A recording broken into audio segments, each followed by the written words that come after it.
हर हर महादेव। नमस्कार भक्तगण, भगवान भोलेनाथ और बृहस्पति देव की कृपा आप सब पर बनी रहे। आज आषाढ़ मास शुक्ल पक्ष की त्रयोदशी तिथि है। इस तिथि को प्रदोष व्रत भी कहा जाता है। प्रदोष व्रत के दिन देव के देव महादेव की पूजा करने और व्रत रखने से विशेष पुण्य फल प्राप्त होता है। साथ ही हर परेशानी से छुटकारा मिलता है। जब त्रयोदशी तिथि गुरुवार को हो तो उसे गुरु प्रदोष व्रत के नाम से जाना जाता है। गुरु प्रदोष में पूजा के समय शिव जी के साथ साथ विष्णु जी की भी पूजा की जाती है और भोलेनाथ के साथ साथ विष्णु जी की भी कृपा अपने भक्तों को प्राप्त होती है। वैवाहिक जीवन में सुख शांति स्थापित होती है। शत्रु पर विजय की प्राप्ति का वरदान मिलता है।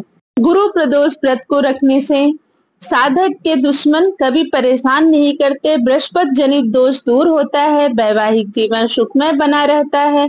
ये व्रत 100 गायों को दान करने के समान पुण्य फल देने वाला होता है। पापों का नाश करता है। ऐश्वर्य में वृद्धि होती है। श्री सूत जी के अनुसार ये अति श्रेष्ठ शत्रु विनाशक भक्ति प्रिय व्रत है। यह प्रदोष व्रत करने से मनुष्य के सभी पाप धुल जाते हैं और उसे शिव धाम की प्राप्ति होती है। पौराणिक कथा के अनुसार चंद्रमा को क्षय रोग था, जिसके चलते उन्हें मृत्यु तुल्य कष्ट हो रहा था। भगवान शिव ने उस दोष के निवारण कर उन्हें त्रयोदशी के दिन पुनः जीवन प्रदान किया। इसलिए इस दिन को प्रदोष व्रत कहा जाने लगा और इस व्रत के प्रभाव से मनुष्य के सभी कष्ट दूर हो जाते हैं। तो प्रेम से बोलिए ओम नमः शिवाय। आइए सुनते हैं प्रदोष व्रत की पावन कथा। एक बार इंद्र और वृत्रासुर की सेना में घनघोर युद्ध हुआ। देवताओं ने दैत्य सेना को पराजित कर नष्ट भ्रष्ट कर डाला। यह देखकर वृत्रासुर अत्यंत क्रोधित हो स्वयं युद्ध को उद्यत हुआ। आसुरी माया से उसने विकराल रूप धारण कर लिया। सभी देवता भयभीत हो गुरुदेव बृहस्पति की शरण में पहुंचे। बृहस्पति महाराज बोले, पहले मैं तुम्हें वृत्रासुर का वास्तविक परिचय दे रहा हूँ। वृत्रासुर बड़ा तपस्वी और कर्मनिष्ठ है। उसने गंधमादन पर्वत पर घोर तपस्या कर शिव जी को प्रसन्न किया। पूर्व समय में वह चित्ररथ नाम का राजा था। एक बार वह अपने विमान से कैलाश पर्वत चला गया। वहां शिव जी के पामंग में माता पार्वती को विराजमान देख वह उपहास पूर्वक बोला, हे प्रभु, मोह माया में फंसे होने के कारण हम स्त्रियों के वशीभूत रहते हैं, किंतु देवलोक में ऐसा दृष्टिगोचर नहीं हुआ कि स्त्री आलिंगनबद्ध हो सभा में बैठे। चित्ररथ के यह वचन सुन सर्वव्यापी शिव शंकर हंसकर बोले, हे राजन, मेरा व्यवहारिक दृष्टिकोण पृथक है।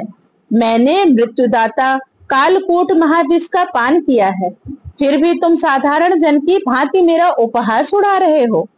माता पार्वती क्रोधित हो चित्ररथ से संबोधित हुई, अरे दुष्ट, तूने सर्वव्यापी महेश्वर के साथ ही मेरा भी उपहास उड़ाया है। इसलिए मैं तुझे वह शिक्षा दूंगी कि तू फिर ऐसे संतों का उपहास करने का दुस्साहस नहीं करेगा। अब तू दैत्य स्वरूप धारण कर विमान से नीचे गिर। मैं तुझे श्राप देती हूँ। जगदम्बा भवानी के अभिशाप से चित्ररथ राक्षस योनि को प्राप्त हो गया और त्वष्टा नामक ऋषि के श्रेष्ठ तप से उत्पन्न हो वृत्रासुर बना। गुरुदेव बृहस्पति देव आगे बोले, वृत्रासुर बाल्यकाल से ही शिव भक्त रहा है, अतः हे इंद्र, तुम बृहस्पति प्रदोष व्रत कर शंकर भगवान को प्रसन्न करो। देवराज ने गुरुदेव की आज्ञा का पालन कर बृहस्पति प्रदोष व्रत किया। गुरु प्रदोष व्रत के प्रताप से इंद्र ने शीघ्र ही वृत्रासुर पर विजय प्राप्त कर ली और देवलोक में शांति छा गई। बोलो उमापति शंकर भगवान की जय। हर हर महादेव। स्कंद पुराण में वर्णित कथा के अनुसार एक नगर में एक गरीब ब्राह्मणी रहती थी। उसके पति का स्वर्गवास हो गया था। उसका अब कोई सहारा नहीं था, इसलिए सुबह होते ही वह अपने पुत्र के साथ भीख मांगने निकल पड़ती थी। भिक्षाटन से जो भी मिलता वह उससे अपना और अपने पुत्र का पेट पालती थी। एक दिन ब्राह्मणी भिक्षाटन से घर लौट रही थी तो उसे एक लड़का घायल अवस्था में कराहता हुआ मिला। ब्राह्मणी दयावश उसे अपने घर ले आई। वह लड़का विदर्भ का राजकुमार था। शत्रु सैनिकों ने उसके राज्य पर आक्रमण कर उसके पिता को बंदी बना लिया था और उसका राज्य हड़प लिया था, इसलिए राजकुमार इधर उधर भटक रहा था। राजकुमार ब्राह्मण पुत्र के साथ ब्राह्मणी के घर रहने लगा। एक बार गरीब ब्राह्मणी दोनों पुत्रों के साथ ऋषि सैंडिल के आश्रम में गई। वहां उसने प्रदोष व्रत की विधि और कथा सुनी और घर आकर उसने व्रत रखना आरंभ कर दिया। एक दिन की बात है कि दोनों बालक वन में घूम रहे थे। पुजारी का बेटा घर लौट आया, लेकिन राजा का बेटा वन में अंशुमति नामक गंधर्व कन्या से मिला। वह उस पर मोहित हो गई और उसके साथ समय गुजारने लगी। एक दिन अंशुमति अपने माता पिता को राजकुमार से मिलाने लाई। उन्हें भी राजकुमार पसंद आ गया। कुछ दिनों बाद अंशुमति के माता पिता को भगवान शंकर ने स्वप्न में आदेश दिया कि राजकुमार और अंशुमति का विवाह कर दीजिए। उन्होंने वैसा ही किया। ब्राह्मणी प्रदोष व्रत करती थी। उसके व्रत के प्रभाव से गंधर्व राज की विशाल सेना की सहायता से राजकुमार ने विदर्भ से शत्रुओं को खदेड़ दिया और पिता के राज्य को पुनः प्राप्त कर लिया। युद्ध जीतने के बाद राजकुमार विदर्भ का राजा बन गया। उसने पुजारी की पत्नी और उसके बेटे को भी राजमहल में बुला लिया और आनंद पूर्वक रहने लगे। राजकुमार ब्राह्मण पुत्र को अपना प्रधानमंत्री नियुक्त कर दिया।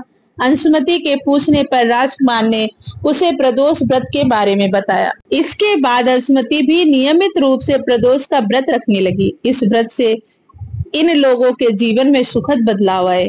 ब्राह्मणी के प्रदोष व्रत के प्रभाव से जैसे राजकुमार और ब्राह्मण पुत्र के दिन फिरे, वैसे ही शंकर भगवान अपने दूसरे भक्तों के भी दिन फेरे। प्रेम से बोलिए भोलेनाथ की जय। हे भोलेनाथ, कथा कहने वाले, सुनने वाले और हुंकारा भरने वाले सबके मनोरथ पूर्ण करना। आइए अब सुनते हैं शिव जी की आरती। ओम जय शिव ओमकारा, स्वामी जय शिव ओमकारा। ब्रह्मा विष्णु सदाशिव अष्टांगी धारा। ओम जय शिव ओमकारा, एकानन चतुरानन पंचानन राजे। हंसासन गरुड़ासन वृख वाहन साजे। ओम जय शिव ओमकारा, दो भुज चार चतुर्भुज दस भुज अति शोहे। त्रिगुण रूप निरखते त्रिभुवन जन मोहे। ओम जय शिव ओमकारा, अक्षमाला वनमाला मुंडमाला धारी। त्रिपुरारी कंसारी करमाला धारी। ओम जय शिव ओमकारा, सुखकारी दुखहारी जग पालनकारी। करके मध्य कमंडलु चक्र त्रिशूल धारी। ओम जय शिव ओमकारा, शनिकादिक गरुड़ादिक भूतादिक संगे। श्वेतांबर पीतांबर बाघांबर अंगे। ओम जय शिव ओमकारा, ब्रह्मा विष्णु सदाशिव जानत अविवेका। प्राण वक्षर में शोभित ये तीनों एका। ओम जय शिव ओमकारा, लक्ष्मी वा सावित्री पार्वती शंगा। पार्वती अष्टांगी शिव लहरी गंगा। ओम जय शिव ओमकारा, त्रिगुण स्वामी जी की आरती जो कोई नर गावे। कहत शिवानंद स्वामी सुख संपत्ति पावे। ओम जय शिव ओमकारा, स्वामी जय शिव ओमकारा। प्रेम से बोलिए ओम नमः शिवाय। आइए जानते हैं प्रदोष काल का शुभ समय। 18 जुलाई यानी आज प्रदोष काल की पूजा के लिए शुभ मुहूर्त है रात 8:44 से रात 9:23 तक। इस शुभ समय में प्रदोष काल रहेगा और इसी समय में पूजा की जाएगी।